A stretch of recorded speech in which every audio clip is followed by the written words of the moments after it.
Sir 'Hanuman' movie మరి ప్రశాంత్ వర్మ గారి డైరెక్షన్‌లో తేజ సజ్జా గారు హీరోగా వచ్చిన ఈ సినిమా ఇవాళ ప్రేక్షకుల ముందుకు వచ్చింది సార్. మరి ప్రేక్షకుల్ని మెప్పించడంలో ఈ సినిమా ఏ మేరకు సక్సెస్ సాధించింది? అలాగే బాలీవుడ్‌లో కూడా ఈ సినిమా రిలీజ్ చేశారు కాబట్టి అక్కడ ఏ మేరకు ఇది ఆకట్టుకునే అవకాశం ఉందంటారు సార్? అంటే హనుమాన్ అనమన్నాడు ఆయన. హ్మ్. హనుమాన్ అనొద్దు అని చాలా స్పష్టంగా చెప్పాడు ఆయన. అవును. కాబట్టి హనుమాన్గానే వ్యవహరిద్దాం. హనుమాన్ని సూపర్ హీరోగా తీసుకోవటం అనేది నిజానికి సూపర్ మ్యాన్ అనేటువంటి ఒక సినిమా ఉంది గతంలో ఎన్టీ రామారావు గారితో వి మధుసూదన్ రావు గారు తీశాడు. ఆ సినిమాలో హనుమంతుడి అంశతో సూపర్ మ్యాన్ ఆవిర్భవించటం లాంటి ఒక పాయింట్ మీద కథ నడిపాడు ఆయన మధుసూదన్ రావు గారు. దాదాపుగా అలాంటి ఆలోచనే ఇతనికి కూడా ఉంది, ప్రశాంత్ వర్మకు కూడా ఉంది. ఈ సినిమాలో సూపర్ మ్యాన్ షాట్ ఒకటి ఎన్టీ రామారావు గారి షాట్ కూడా పెట్టాడు. అందుకని కొంత రెఫరెన్స్ ఎక్కడో ఇతని బ్రెయిన్లో పనిచేస్తుంది అని అనిపిస్తుంది. టోటల్గా ఒక సూపర్ హీరోగా మన పురాణాల్లో ఉన్నటువంటి ఒక క్యారెక్టర్ని తీసుకుని ఒక కథని ఎలా చెప్పాలి అనే దాని మీద కసరత్తు చేశాడు ఆయన. అది నిజానికి చాలా కష్టపడ్డాడు. ఇది టోటల్గా ప్రశాంత్ వర్మ కష్టమే సినిమా. రెండోది ఇతను ఒక రకంగా భయపెట్టాడు ఇండస్ట్రీని. అంటే రాజమౌళి వీళ్ళందరూ చేస్తున్నది అదే. ఈయన భయపెట్టింది ఎక్కడంటే ఒక ప్రాపర్ స్క్రిప్ట్తో ఎటువంటి స్టార్డమ్ లేనటువంటి ఆర్టిస్టులను తీసుకొని కూడా కొంచెం డిజైన్డ్గా పెడితే ఆడియన్స్ని థియేటర్లుగా రప్పించడం పెద్ద కష్టమేం కాదు అనేది ప్రూవ్ చేశాడు ఈ సినిమాతో. అంటే మొదటి నుంచి తను మాట్లాడినటువంటి మాటలు, అలాగే సినిమా మీద ఒక చిన్న కాంట్రవర్సీ రైజ్ అయింది అనుకోకుండా. అప్పుడు కూడా ఎక్కడా నోరు విప్పి మాట్లాడలేదు, మరక మంచిదే అన్న పద్ధతిలో వెళ్ళిపోయారు. Dil Raju episode, Chiranjeevi versus Dil Raju episode ఇవన్నీ కూడా కలిసి వచ్చినాయి సినిమాకి. కలిసి వచ్చి థియేటర్లకి జనాలు వెళ్ళారు ఈ సినిమాలో ఏముందో చూద్దామని. రెండోది చిరంజీవి గారి ఉపన్యాసం ప్రభావం చాలా కనిపించింది. ఆయన ఒక రకంగా ఇలాంటి సినిమాలు చేయాలి అనే ఆలోచన ఆయనకు కూడా ఉండేది. ఆ ఆలోచనతోనే అంజీ సినిమా చేశాడు. ఈ సినిమాకి అంజీకి కొంత పోలికలు కూడా కనిపిస్తాయి. అంటే ఈ పోలిక ఎక్కడ అంటే హనుమంతుడు అనేటువంటి క్యారెక్టర్లో ఉన్నటువంటి బలం ఏమిటి, ఆ ఎలిమెంట్స్ ఏమిటి అనే దాన్ని గ్రాప్ చేసి దాన్ని ఇంకొక దానికి వాడాలనుకోవడం. ఇప్పుడు ఉదాహరణకి ఆంజనేయ స్వామి, ఆయనకు మరణం లేదు, చిరంజీవి అంటారు. అంటే మరణం లేని ఒక క్యారెక్టరు ఏ కారణాల చేత మరణం లేదు అనే దాన్ని గ్రాప్ చేసేసి మరణం లేని జీవితాన్ని గడపాలి అని అనుకోవటం అనేది ఇది ఊహల్లో కథే అయినప్పటికీ ఒక లాజిక్ ఉంది.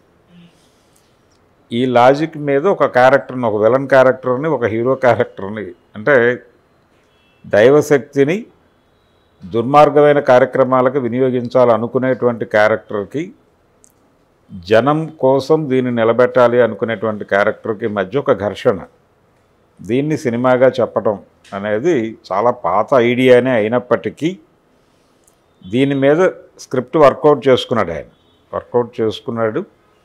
ఆ మేరకు ఎగ్జిక్యూషన్లో కూడా ఎక్కడ తడబడలేదు, తను స్ట్రైట్గా వెళ్ళిపోయాడు. వర్కౌట్ అయింది సినిమా.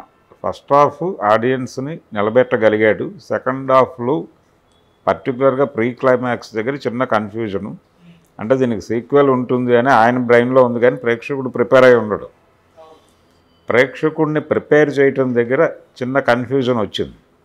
పర్టికులర్గా ఆయన ఎక్కడైతే సినిమా చాలా హై లెవెల్కి పెడుతుంది అని అనుకున్నాడు, అంటే చివరి 20 నిమిషాలు చాలా కీలకం సినిమాకి.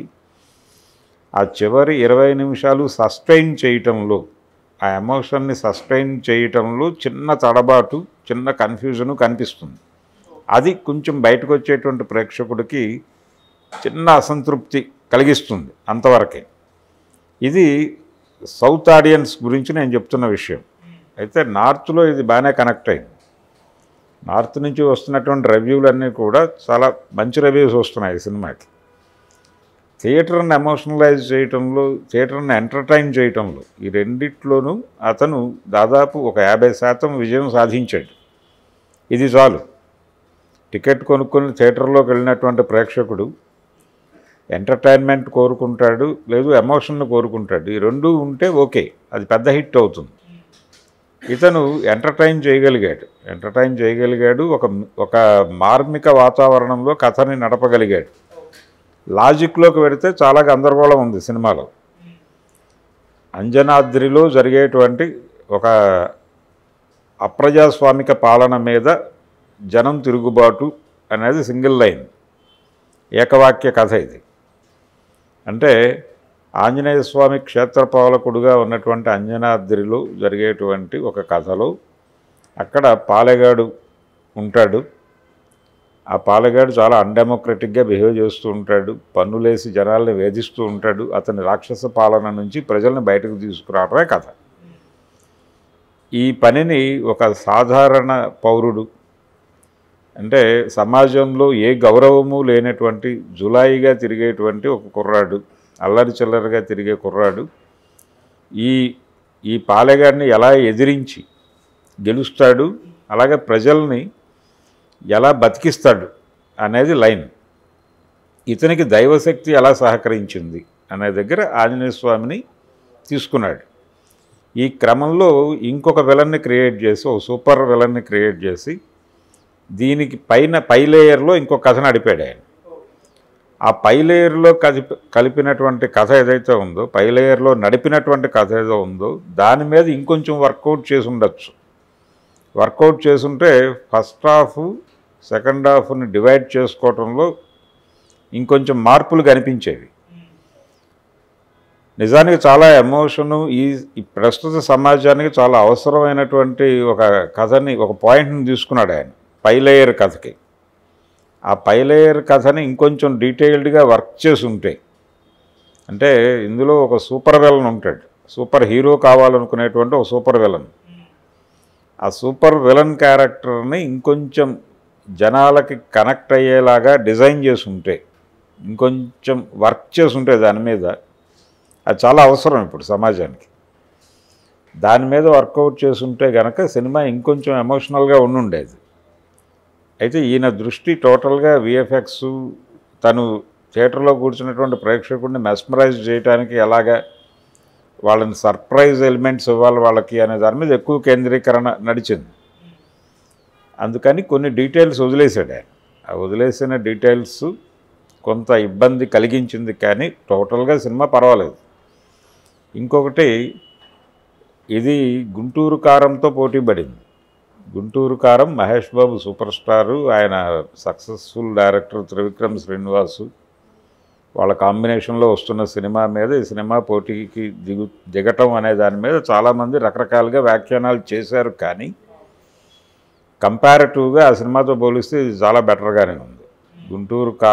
గుంటూరు ఘోరంతో పోలిస్తే ఇది కంపారిటివ్గా, ఇందులో కూడా లాజికల్గా ఇబ్బందులు ఉన్నప్పటికీ కూడా అందులో అసలు టోటల్గా కథే ఇల్లాజికల్ స్టోరీ. అది ఏమాత్రము లాజిక్ లేనటువంటి ఒక గందరగోళం కథని సినిమా తీసాడు ఆయన.